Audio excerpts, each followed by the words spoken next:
शिखा परिवार की लाडली बिटिया या फिर यूं कहें कि परिवार की आन बान और जान जब घर में होती तो ऐसा लगता मानो घर में आसमान टूट पड़ा हो। घर में इधर उधर धमाचौकड़ी करना और खूब सारी बातें करना उसके पसंदीदा कामों में से एक था। शिखा के दादाजी शिखा को बहुत प्यार करते थे, लेकिन आजकल उन्हें शिखा की एक चिंता और खाए जा रही थी, और वो थी शिखा की शादी की चिंता। बस दादाजी अब हर परिवार में शिखा का ससुराल ढूंढते, लेकिन शिखा को शादी नाम से ही इतनी चिढ़ थी कि शादी का नाम सुनते ही वह गुस्सा होकर मुंह फुलाकर दूसरे कमरे में बैठ जाती। खैर, थोड़ी देर में उसका गुस्सा खुद ब खुद उतर जाता और वो वापस अपनी धमाचुकड़ी में व्यस्त हो जाती। काफी खोजबीन के बाद भी शिखा के दादाजी को कोई ऐसा परिवार नजर नहीं आया जहां वे अपनी लाडली बिटिया की शादी कर सके। इसलिए उन्होंने अपने बचपन के दोस्त से इस बारे में राय लेने का निश्चय किया। बस फिर क्या था, वे अपने दोस्त राय बहादुर से मिलने बरेली की ओर निकल पड़े। अगले दिन जब वह बरेली पहुंचे तो राय बहादुर ने स्टेशन पर ही उनके लिए गाड़ी भेज दी थी। 10 साल बाद अपने बचपन के दोस्त से मिलने के लिए वे भी बड़े उतावले थे। गाड़ी धीरे धीरे राय बहादुर के घर की ओर बढ़ी। बड़ा सा बंगलो, बंगलों के आगे बगीचा, गाड़ियां और नौकर चाकर देख दादाजी का मन खुशी से भर गया।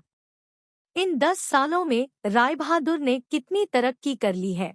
नहीं तो 10 साल पहले राय बहादुर के पास था ही क्या। बस यही सब सोचते सोचते शिखा के दादाजी अपने दोस्त के बंगलो पहुंच ही गए। गाड़ी की हॉर्न की आवाज के साथ ही राय बहादुर घर के बाहर अपने दोस्त के स्वागत के लिए आ गए थे। अपने दोस्त को गले लगाकर वे दादाजी को अंदर ले गए। घर अंदर से भी काफी शानदार था। अपने दोस्त की संपन्नता को देख शिखा के दादाजी भी फुले नहीं समाये। चाय नाश्ता के बाद राय बहादुर ने उनके खास दोस्त से आने का कोई खास कारण पूछा। दादाजी ने पोती की शादी के लिए एक अच्छा सा परिवार ढूंढने की का काम सौंपते हुए बिटिया का फोटो राय बहादुर के हाथ में सौंप दिया। राय बहादुर भी अपने बेटे विक्रम के लिए एक सुयोग्य कन्या की तलाश में थे। तीखे नैन नक्श, चेहरे पर तेज और एक बार में ही किसी को पसंद आने वाली शिखा बिटिया को फोटो में देखकर ही उन्होंने शिखा को अपने घर की बहू बनाने का फैसला कर लिया। राय बहादुर इतना सोच ही रहे थे कि इतने में उनका बेटा विक्रम आ गया। विक्रम ने दादाजी के पैर छुए और हालचाल पूछने के बाद ऑफिस की ओर निकल गया। विक्रम के जाने के बाद राय बहादुर ने अपने दोस्त से विक्रम और शिखा के संबंध के लिए पेशकश की। शिखा के दादाजी को लगा जैसे राय बहादुर ने उनके मुंह की बात छीन ली हो। खैर, प्रसन्नता से विदा लेकर अपने घर आने का कहकर दादाजी अपने घर की ओर निकल गए। विक्रम को शिखा बहुत पसंद थी, लेकिन विक्रम की माँ विक्रम की शादी अपने से भी बड़े घर में करना चाहती थी। लेकिन विक्रम के मनाने पर वह मान गई और तय समय पर विराम और शिखा की शादी हो गई। ससुराल में शिखा के सास ससुर, विक्रम के बड़े भैया भाभी और शिखा की ही उम्र की एक ननंद थी रागिनी। अपनी सादगी और सबका अच्छे से ख्याल रखने के कारण शिखा ने घर में सबके दिलों में जगह बना ली। लेकिन अपनी तमन कोशिशों के बावजूद अपनी सासू माँ का प्यार पाने में असफल रही। वह शिखा के हर काम में कुछ ना कुछ गलती निकाल ही देती थी।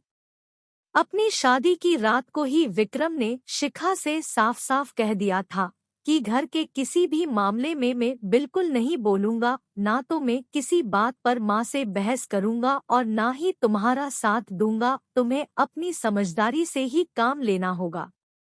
लेकिन शिखा की लाख कोशिशों के बावजूद भी सासू माँ के व्यवहार में कोई परिवर्तन नहीं आ रहा था।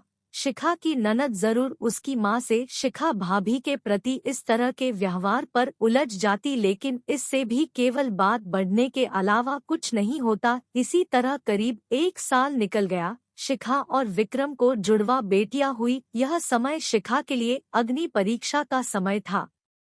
शिखा का दर्द शिखा के लिए आंसू बन गया था। ससुराल में शिखा को संभालने वाला कोई नहीं था और विक्रम और उनके पापा ने शिखा को अपने मायके भेजने के लिए पहले ही मना कर दिया था।